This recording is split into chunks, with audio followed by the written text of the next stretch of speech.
There were no motors, there were no screens, only the echo of the hooves on the stone. The creaking of the tram and the voices of the vendors drew the atmosphere of Mexico City in 1890, a world of lit lanterns and a time that advanced calmly. If you like discovering how people lived in other eras, you can subscribe and accompany me on this journey. And while we start, tell me from what city you are watching this video and tell me also what decade you would like us to explore next. In 1890, Mexico City was a capital that breathed between two centuries. It preserved the deep heritage of the colonial period, visible in its churches, convents, and stone buildings, but at the same time it began to insinuate changes that announced modernity. The streets of the center were the beating heart of urban life, full of commerce, carriages, and passers-by, dressed with a formality that today would seem unthinkable for the day. Social life happened face to face. There were no electronic distractions or dominant industrial rushes. The rhythm was marked by the light of dawn, by the bells of the churches, and by the natural closing that the night brought. Conversations extended without interruptions, and physical presence was essential for any meeting, whether commercial, political, or familiar. It was a city where tradition and change coexisted with delicate balance. While some neighborhoods maintained customs almost intact from previous decades, others began to adopt new forms of transport, lighting, and urban organization, and in the middle of everything, the population built their daily routine with a mixture of social discipline, capital pride, and a deep connection with the public spaces that gave identity to the city. In 1890, Mexico City lived under the impulse of the Porfiriato, and that influence began to be felt strongly on its most emblematic avenues. The Paseo de la Reforma had already been consolidated as the symbol of that modern aspiration, a wide, tree-lined path, adorned with statues of liberal heroes that marked an official story of progress and order. Walking there was not simply moving from one point to another. It was participating in an urban staging that sought to show a refined capital, aligned with the great European cities. That desire for modernity was also reflected in the architecture. Colonies like Santa Maria la Ribera and La Juarez began to stand out with French-style residences, ornamented facades, and imported details that spoke of status and cultural openness. Meanwhile, the historic center maintained its colonial structure, but incorporated more elaborate showcases and renovated buildings that mixed tradition with foreign influences. The city did not abandon its past, but covered it with a new aesthetic that responded to the ideal of elegance promoted by the government. At nightfall, the change was even more evident. By the end of the 19th century, several main streets already had electric lighting, an innovation that transformed the urban experience. The lights not only extended the activity after nightfall, but reinforced the feeling of security and sophistication in the areas most traveled by the elite. However, that luminous modernity did not reach all neighborhoods equally, and while some avenues shone with new energy, others continued to depend on older systems. Thus, day-to-day life in the capital combined tradition and display of progress among carriages, trams, and formal walks. The city projected an image of stability and advance, although under that elegant surface, deep social contrast persisted. Living there meant moving on a stage where each avenue, each facade, and each lantern were part of a greater story, that of a metropolis that wanted to show itself modern to the world while still carrying the complexity of its own history. The daily pulse of Mexico City in 1890 moved on rails, but not electric ones.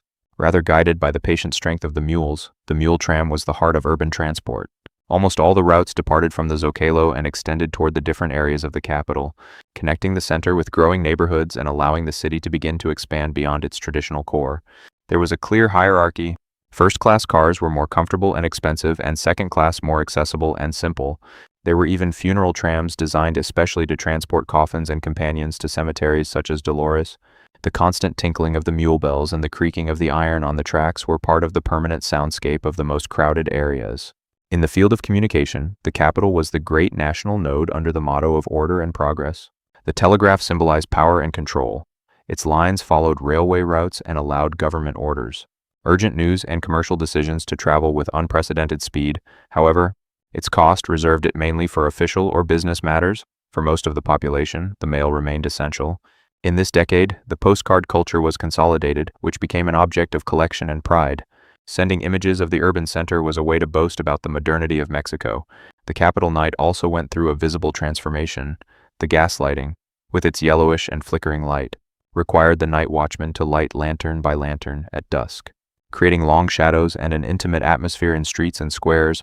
But toward 1890, on the main avenues and in the most representative spaces, electric bulbs began to be installed.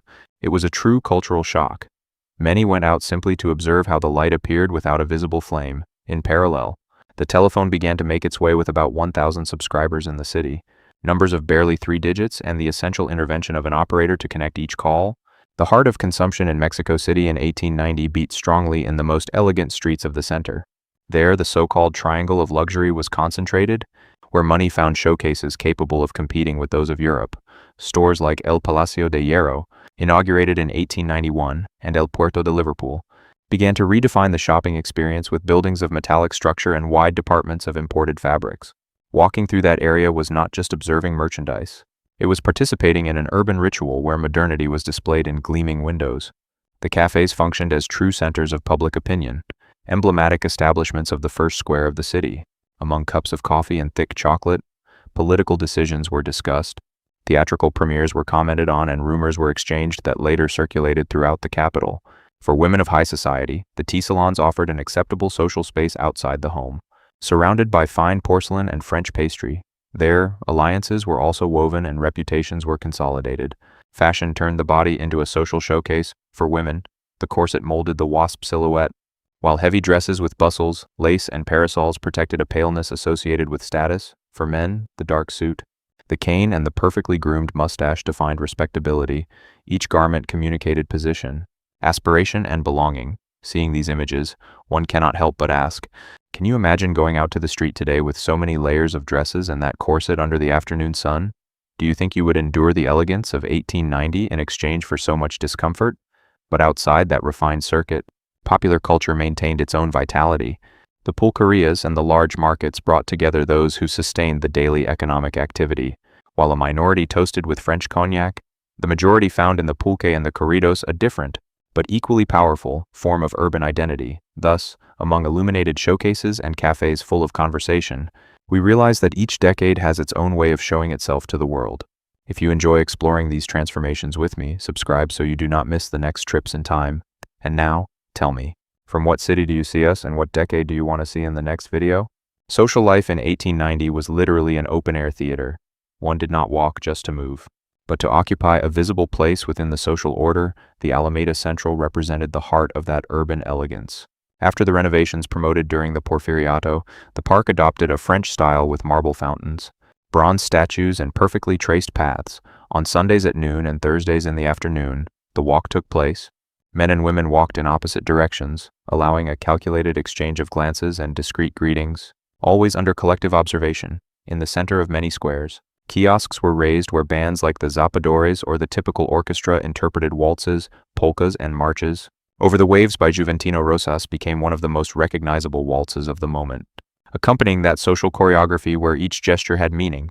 The hat, for example, functioned as language. Lightly touching the brim was an informal greeting.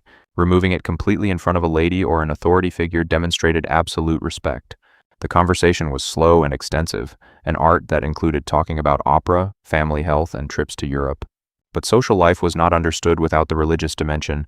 The Sunday Mass was more than an act of faith. It was a community ritual.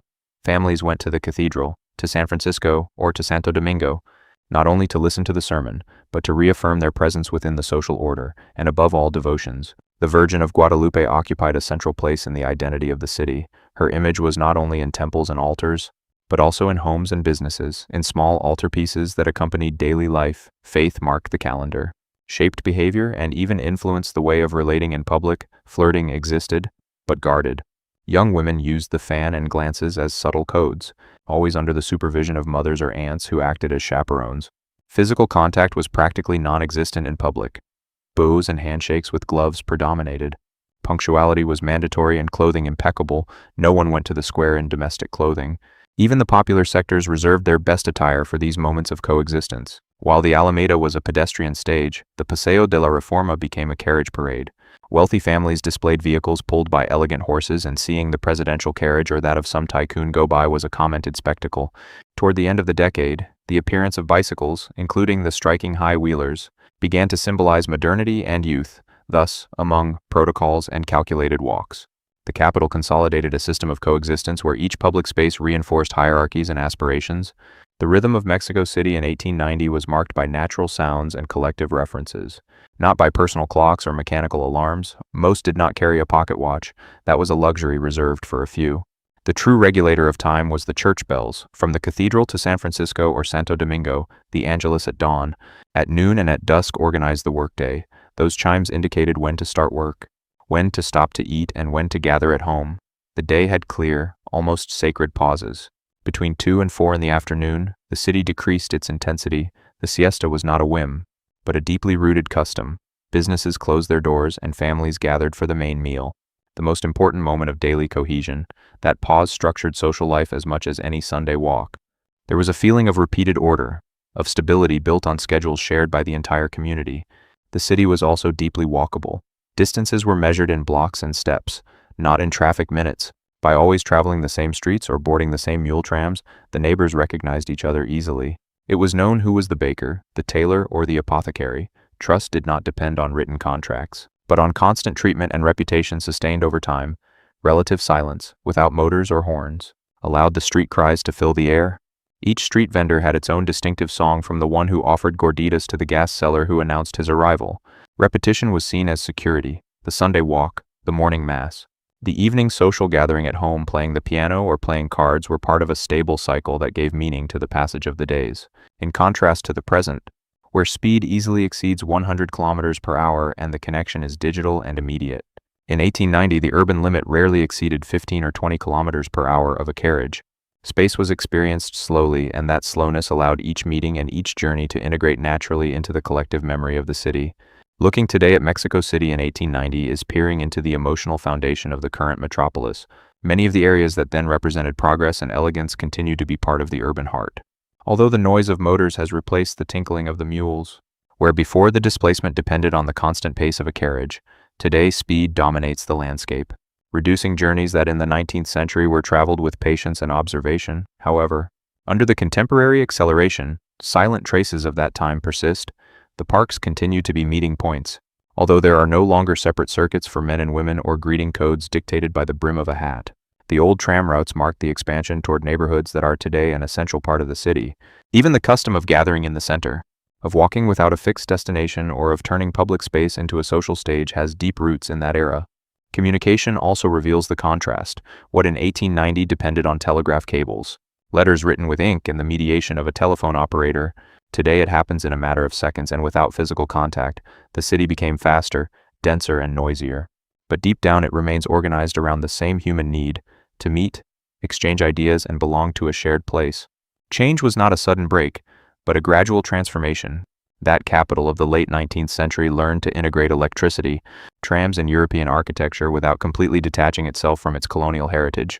The current city is a direct heir to that transition, and perhaps that is why looking toward 1890 is not an exercise in empty nostalgia, but a way of recognizing that under the concrete and modern lights there still beats an urban memory that began to be defined more than a century ago. Living in Mexico City in 1890 was inhabiting a capital that walked between colonial tradition and the firm impulse of Porfirian modernity. It was hearing bells instead of alarms, recognizing faces on each block, and understanding that the city was experienced on foot, in a carriage, or in a mule tram. Among cafes like La Concordia, walks in the Alameda, and elegant showcases in Plateros, life developed with a cadence that today seems distant, but that shaped the urban character that still defines the capital. Perhaps that is why imagining that era is so powerful, thinking about gaslight transforming into electricity, about the sound of the waltz over the waves, floating in a square, about the murmur of a market, or about the creaking of the wheels on rails, allows us to understand that the current city did not emerge from nothing, but from superimposed layers of history. And if for a moment you could travel to 1890 just for a day, what would you choose first, to sit in a cafe in the center or to tour Reforma in a carriage? And this reconstruction also awakens something in your memory or your curiosity.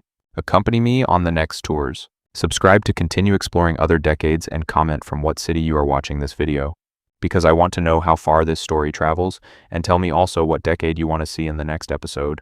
This video was created with artificial intelligence to remember what Mexico City was like in 1890, rescuing images, habits, and sensations of the past.